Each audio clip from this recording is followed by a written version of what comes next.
हिंदी खबर देख रहे हैं आप और मैं हूं आपके साथ वर्षा। बुलेटिन की शुरुआत करेंगे इस वक्त की बड़ी खबर के साथ, जहां यूनिफाइड पेंशन स्कीम को केंद्र ने मंजूरी दे दी है। केंद्रीय कैबिनेट की बैठक में यह बड़ा फैसला लिया गया। केंद्रीय कर्मचारियों की यूपीएस पेंशन स्कीम लागू होगी और 25 लाख कर्मचारियों को इसका फायदा मिलेगा। 1 अप्रैल 2025 से नई पेंशन स्कीम लागू होगी। बेसिक सैलरी का 50% निश्चित पेंशन मिलेगी। 10 साल में नौकरी छोड़ने पर 10,000 रुपए पेंशन मिलेगी, तो वहीं निधन पर फैमिली पेंशन 60% दी जाएगी। तो एक बड़ा फैसला लिया गया केंद्रीय कैबिनेट की तरफ से और यूपीएस यानी कि यूनिफाइड पेंशन स्कीम को कल मंजूरी दे दी गई है, जो अब अगले साल 1 अप्रैल 2025 से लागू होगी। और इसमें कई प्रावधान हैं, जिसमें निधन पर फैमिली पेंशन 60% दी जाएगी। सरकारी काम काज में जो कर्मचारी हैं उनके लिए 60% की अगर निधन होता है तो पेंशन दी जाएगी। और वहीं सीएम योगी ने यूपीएस को लेकर पोस्ट किया। यूपीएस को दी गई मंजूरी अभिनंदनीय है। सीएम योगी ने कहा कि देशवासियों के जीवन को सुगम बनाने के लिए मंजूरी दी गई है। और आज जो आपको बता दें कि केंद्रीय मंत्रिमंडल के द्वारा जो मंजूरी दी गई, उस पर बयान सीएम का आया। केंद्र सरकार के लाखों कर्मचारियों को लाभ मिलेगा। प्रधानमंत्री आपका हार्दिक आभार। तो सीएम योगी आदित्यनाथ ने पोस्ट किया और यूपीएस को लेकर धन्यवाद ज्ञापित किया है प्रधानमंत्री नरेंद्र मोदी को। उन्होंने कहा कि 140 करोड़ देशवासियों के जीवन को सुगम बनाने हेतु समस्त समर्पित आदरणीय प्रधानमंत्री जी के पारदर्शी नेतृत्व में आज एक बड़ा फैसला लिया गया। यूपीएस को मंजूरी दी गई। ये एक बड़ा कदम है। सुखद भविष्य की सुनिश्चितता का एक नया सूर्योदय ये फैसला लेकर आया है।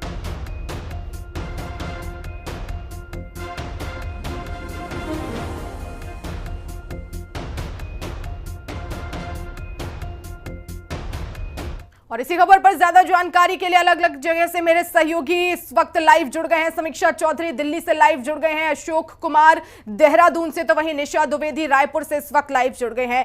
समीक्षा, सबसे पहले आपके पास आते हुए, क्योंकि एक बड़ा फैसला केंद्रीय कैबिनेट ने लिया है, यूपीएस को मंजूरी दे दी है, जाहिर तौर पर सरकारी कर्मचारियों के लिए यह सीधा फायदा होगा।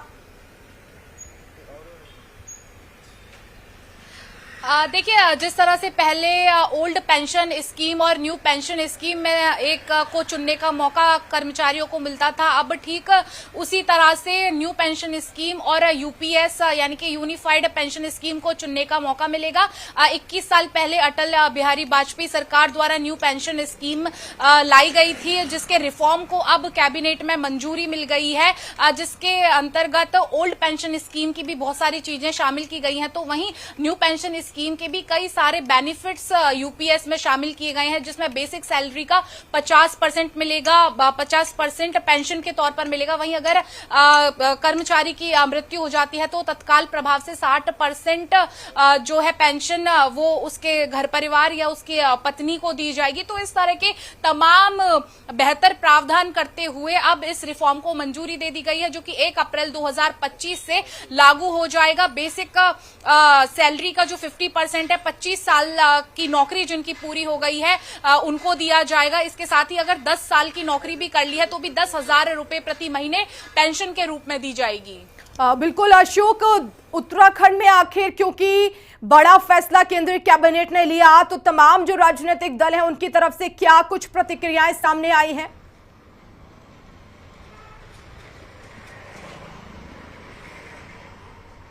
निश्चित तौर पर केंद्रीय हाईकमान ने एक महत्वपूर्ण फैसला जरूर लिया है, क्योंकि देखिए जिस तरीके से लगातार न्यू पेंशन स्कीम की बात हो या इससे पहले जो ओल्ड पेंशन स्कीम को लेकर लगातार कांग्रेस पार्टी हो या विपक्षी दल हो, उनकी ओर से यह बात कही जा रही थी कि ओल्ड पेंशन स्कीम को लागू किया जाना चाहिए। लेकिन अब एनपीएस यानी कि न्यू पेंशन स्कीम से हट करके अब यूपीएस यानी कि यूनिफाइड पेंशन स्कीम को जिस तरीके से लाया गया है, केंद्रीय जो मंत्रिमंडल है उसकी मंजूरी इसको मिली है, तो निश्चित तौर पर अब उन जो सरकारी कर्मचारी हैं वो इसको चुन सकते हैं, जिसमें कि अगर बात करें इस पूरी स्कीम के बारे में तो अलग अलग 5 स्लैब इसके तैयार किए गए हैं।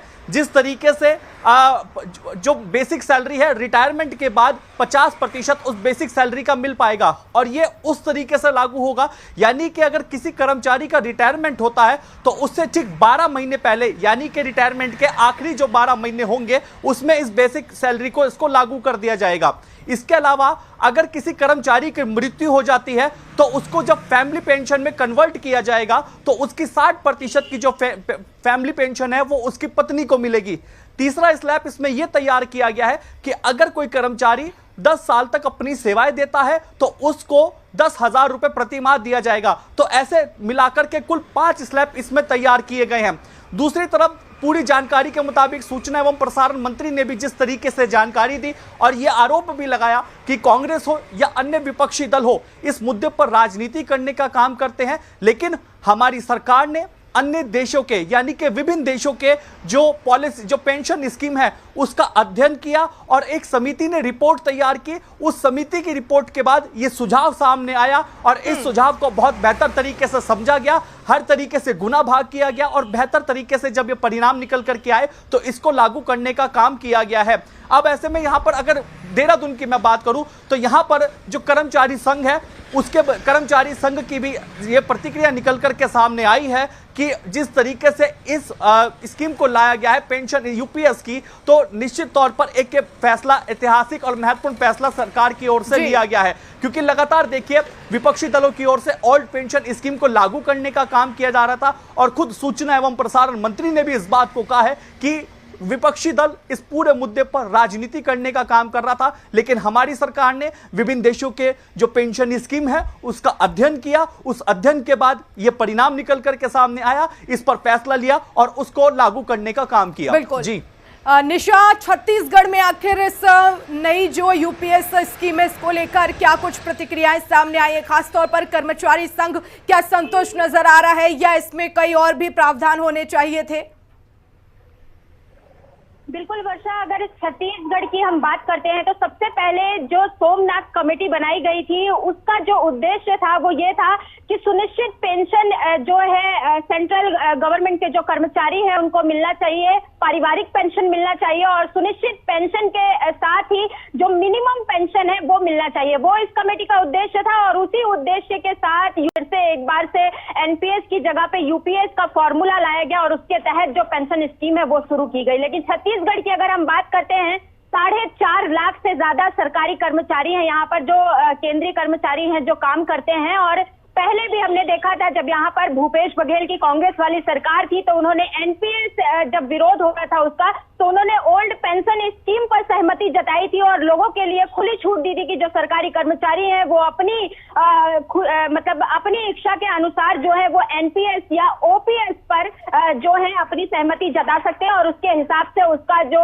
रिजल्ट है और जो फल है वो ले सकते हैं। लेकिन अब चूंकि छत्तीसगढ़ में विष्णुदेव साय की सरकार है, भाजपा का शासन है, तो ये भी जरूरी हो जाता है कि छत्तीसगढ़ में सरकार क्या निर्णय लेती है और कैसे इसे चालू करती है। आगामी समय में अब तक जितनी बात हमने कर्मचारियों से की है तो एनपीएस की अपेक्षा वो इसे यूपीएस को ठीक बता रहे हैं, लेकिन कितना ठीक है, क्या इस पर भी विरोध होगा छत्तीसगढ़ में या फिर इसकी जो सहमति है, जो 4.5 लाख सेंट्रल के कर्मचारी हैं वो अपनी सहमति जता रहे हैं, ये अब तक साफ नहीं हो पाया है। और देखने वाली बात ये भी होगी कि जो लोग ओल्ड पेंशन स्कीम, क्योंकि छत्तीसगढ़ उन राज्यों में है जहां पर अभी भी ओल्ड पेंशन स्कीम का जो फायदा है वो सरकारी कर्मचारी जो रिटायर हो चुके हैं वो ले रहे हैं, तो क्या उसे पूरा बंद कर दिया जाएगा या कर्मचारियों को उसके लिए भी उन्हें ऑप्शन दिया जाएगा कि आप एनपीएस में जिस तरीके से आप ऑप्शन था आपके पास कि आप ओपीएस या एनपीएस का लाभ ले सकते हैं, उसी प्रकार जो लोग ओपीएस का लाभ लेना चाहते हैं उन्हें छूट दी जाएगी या फिर उन्हें भी यूपीएस में कन्वर्ट किया जाएगा। तो ये भी देखने वाली बात होगी। जी वर्षा। बिल्कुल। और राहुल, उत्तर प्रदेश में खास तौर पर क्योंकि बड़ा स्टेट है, जनसंख्या भी बहुत ज्यादा और ऐसे में सरकारी कर्मचारी भी बहुत होंगे, तो कैसे देखते हैं वहां पर कर्मचारी संघ इस पूरे ही फैसले को? देखिए, मिलीजुली प्रतिक्रिया है जो कि कल रात में ही ये केंद्रीय कैबिनेट का फैसला आया है, उसके बाद से जो प्रतिक्रिया आ रही है वो मिलीजुली आ रही है। जो बता दें कि national mission for old scheme Bharat के जो राष्ट्रीय अध्यक्ष हैं मनजीत पटेल, उन्होंने पूरी तरह से इस स्कीम का विरोध किया। उन्होंने कहा है कि सरकार ने जो एनपीएस ला के कहीं ना कहीं जो सरकारी कर्मचारी हैं उनके साथ छल किया है, चूंकि जो प्रावधान ओपीएस में थे उसके बिल्कुल उलट एनपीएस में प्रावधान है।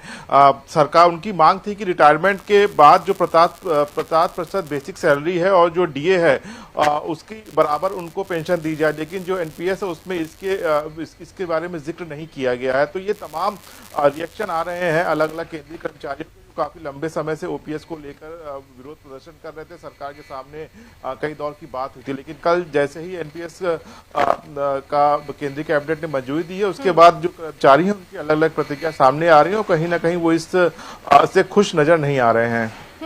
लेकिन क्या, क्योंकि अब जो है लागू हो चुका है, हालांकि 1 अप्रैल 2025 से लागू होगा और ऐसे में मंजूरी दे दी गई है, क्या कुछ अगला कदम, क्योंकि आप बता रहे कि कहीं ना कहीं खुश नजर नहीं आ रहे हैं, तो कुछ अगला कदम भी उठाने वाले हैं कर्मचारी संघ? देखिए, उनका कहना है कि जो उनका विरोध प्रदर्शन था वो लगातार आगे भी जारी रहेगा जब तक सरकार उनकी मांग नहीं पूरी कर लेती। और जिस तरह से ओपीएस को लेकर वो पिछले काफी समय से आप प्रदर्शन कर रहे थे, सरकार के सामने अपनी मांगे रख रहे थे, तमाम जो लेकिन एमपीएस के लागू होने के बाद से अब फिर से एक बार जो कर्मचारी नेता है वो रणनीति बनाएंगे किस तरह से सरकार को इस पर बात करनी है, किस तरह से अपना विरोध दर्ज कराना है। लेकिन कहीं ना कहीं जो केंद्रीय कर्मचारी हैं, चाहे राज्य सरकार की बात कर लें या फिर केंद्रीय स्तर की बात करें, जो कर्मचारी संगठन है वो इस फैसले से फिलहाल सहमत नहीं दिखाई दे रहे हैं और फिलहाल सहमत नहीं दिखाई दे रहे हैं। और उनका कहना है कि वो अपनी बात सरकार के सामने रखेंगे और जरूरी जो उसमें जो चीजें ठीक हो सकती हैं, जो इसमें जो बिंदु है जिस से बात करेंगे, उनका जो अभी विरोध है वो लगातार अभी इसको लेकर जारी रहेगा। बिल्कुल। समीक्षा, दिल्ली सरकार का आखिर क्या रुख है इस पूरे ही फैसले को लेकर?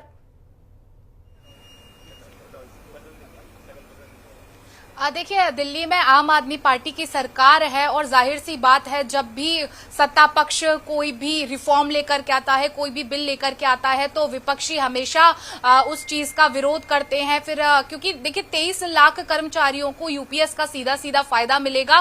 100 से ज्यादा कर्मचारी संगठनों से बात की गई है। पहले ऐसा होता था कि 14% जो है सरकार योगदान देती थी यूपीएस में, लेकिन अब वो बढ़ाकर के 18.5% कर दिया गया है। तो तमाम ऐसी चीजें हैं, क्योंकि 100 से ज्यादा कर्मचारी संगठन जब इस चीज के लिए राजी हुए हैं तभी सरकार ने एक मसौदा तैयार किया है और ये पूरा रिफॉर्म 1 अप्रैल 2025 से लाने की बात कही है। लेकिन विपक्ष जो है पूरी तरह से विरोध के स्वर बोल रहा है। बिल्कुल। और ऐसे में क्योंकि अशोक, देखा जाए जो कर्मचारी संघ है कहीं ना कहीं विरोध भी करते हुए नजर आ रहे हैं। उत्तराखंड में कर्मचारी संघ का क्या कुछ कहना है? क्या वो भी आगे कुछ बड़ा कदम उठाने वाले हैं? क्योंकि हालांकि सरकार की तरफ से अपील की जा रही है और उसमें फायदे भी गिनाए गए हैं, लेकिन विरोध करने वालों के अपना अलग पक्ष होता है। बिल्कुल निश्चित तौर पर वर्षा, ये आपने सही बात कही है कि विरोध करने वालों का अपना एक अलग पक्ष होता है, क्योंकि अपना एक क्राइटेरिया जब वो तय कर करके चलते हैं उसमें वो ये देखते हैं कि क्या उनके लिए बेहतर है। यहां इस मामले को लेकर के देखिए, अगर बात की जाए तो केंद्रीय मंत्रिमंडल ने इस पर मोहर लगाई है, लेकिन अगर हम बात करें समिति की, यानी कि डॉक्टर सोमनाथ समिति ने जो रिपोर्ट तैयार की, उस रिपोर्ट को लेकर के अगर बात की जाए तो विभिन्न देशों के जो पेंशन स्कीम है उसका अध्ययन किया गया और उस अध्ययन के बाद इस रिपोर्ट को तैयार किया गया है। अब अगर हम कर्मचारियों को लेकर के बात करते हैं तो मैं यहां यह बात कहूंगा कि कर्मचारियों की मिलीजुली प्रतिक्रिया निकल करके सामने आ रही है। कुछ कर्मचारी इस फैसले से खुश भी दिखाई दे रहे हैं और कुछ नाखुश भी हैं। जैसे मैंने पहले भी कहा कि हर किसी का विरोध करने का अपना एक पक्ष होता है, अपना एक तरीका होता है। जहां उनको उसमें फायदा दिखता है वो उस तरफ उसके लिए जाएंगे। और अगर सभी कर्मचारियों को, लगभग कर्मचारियों को लगता है कि यूपीएस की यानी कि यूनिफाइड पेंशन स्कीम उनके लिए आने वाले समय पर बेहतर साबित होगी, अच्छी साबित होगी, तो निश्चित तौर पर उनकी एक खुशी भी देखने को मिलेगी। लेकिन जिस तरीके से अभी प्रतिक्रिया निकल करके सामने आ रही है, जैसा मैंने पहले कहा कि कुछ खुश भी हैं कर्मचारी, इससे कुछ नाखुश भी हैं। क्योंकि ओल्ड पेंशन स्कीम की बात करें तो देखिए, ओल्ड पेंशन स्कीम का जो तरीका होता है, जिस तरीके से जब किसी कर्मचारी का रिटायरमेंट होता है उस दौरान उसकी कितनी, उसका वेतन कितना है, उसकी सैलरी कितनी है, और आने वाले समय पर उसे उसके हिसाब से जो पेंशन है वो दी जाती है। जैसे जैसे महंगाई बढ़ती है, महंगाई भत्ता बढ़ता है, टीए उस हिसाब से बढ़ता है, तो आने वाले समय पर चीजें और उस हिसाब से बेहतर होती हैं। इसलिए कर्मचारियों को आज ज्यादा बेहतर यह लगता है कि ओल्ड पेंशन स्कीम, ये स्कीम ज्यादा बेहतर उनके लिए साबित होगी। लेकिन जिस तरीके से अब एक ये चाहे एनपीएस हो और ओपीएस हो, इनसे हट करके बिल्कुल, तो अब देखना होगा कि कर्मचारी संघ का आगे क्या कुछ अगला कदम होगा। शुक्रिया, समय कम है। अशोक, मैं आपको रोक रही हूं। बहुत शुक्रिया। समीक्षा, निशा, आपका भी बहुत शुक्रिया। राहुल, आपका भी शुक्रिया। तमाम जान